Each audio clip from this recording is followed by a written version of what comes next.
Je suis très heureux de venir vous annoncer, de proclamer la canonisation de Saint Charles de Gaulle, votre général de Gaulle, votre sauveur historique, désormais est aussi votre sauveur mystique, votre sauveur spirituel.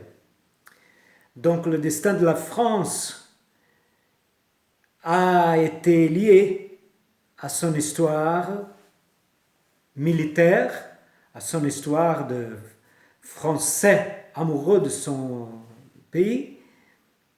Et désormais, c'est par le pouvoir de son amour au Christ, de sa fidélité dans sa mission présidentielle, toujours fidèle à la religion sans mélanger avec la laïcité, donc sans mélanger les choses, il a su servir au Christ en construisant et en tout ce qui était positif, tout ce qui glorifiait dans le meilleur sens la France, pas dans le sens de la vanité, mais dans le sens réel de la fraternité, de la souveraineté.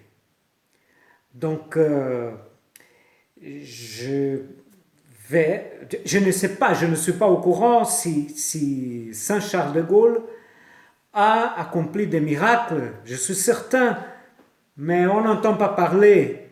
On n'entend pas parler s'il y a un procès au Vatican pour la béatification.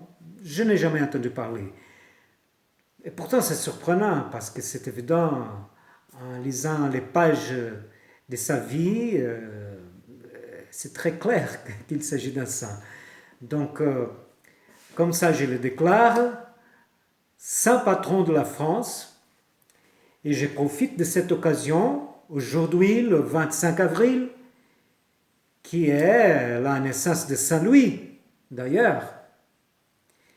Et on n'entend pas parler que la libération de Paris en 1944 est tombée justement en 25 août, qui est la fête de Saint Louis.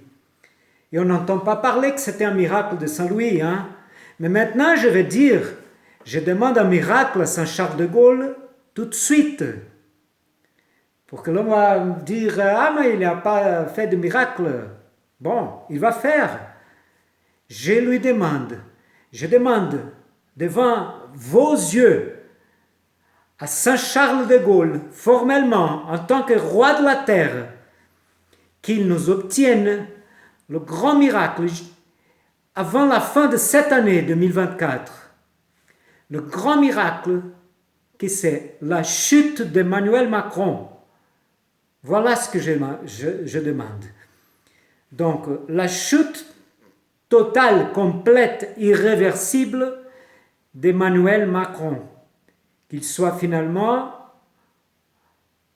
soit plus en état de nuire, qu'il ne puisse plus, qu'il soit démasqué de toutes les atrocités que je sais qu'il a fait, mais qu'on ne lit à nulle part, personne n'y parle, ceux qui savent ne disent rien, ceux qui ne savent pas n'ont rien à dire. Mais que tout soit découvert, c'est ce que je te demande, Saint Charles de Gaulle. Et tu vois, par ma demande, c'est un grand miracle. C'est pas tout simplement une guérison, qui est aussi un grand miracle.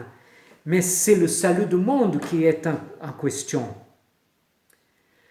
Puisque, avec ce Macron sur le trône de France, le destin de la France n'est autre que la disparition. Le nom de la France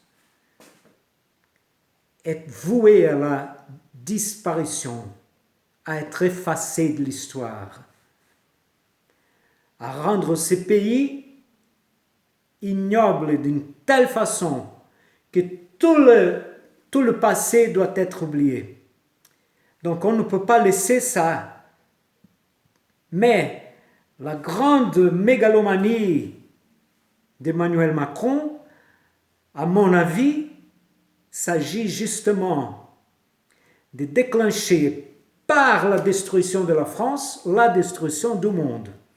Donc le type de mégalomanie dont il souffre, en fait, c'est nous qui souffrons, pas lui.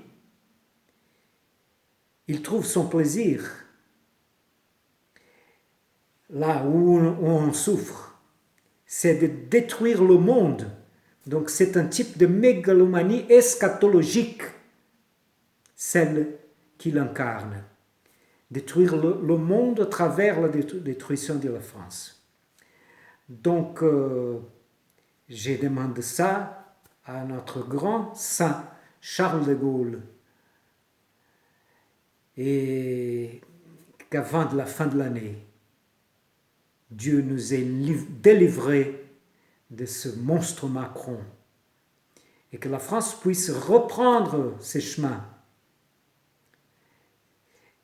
reprendre un chemin, une vocation qui est de grandeur, qui est de fidélité au Christ, grandeur dans la fidélité au Christ, grandeur dans la fraternité.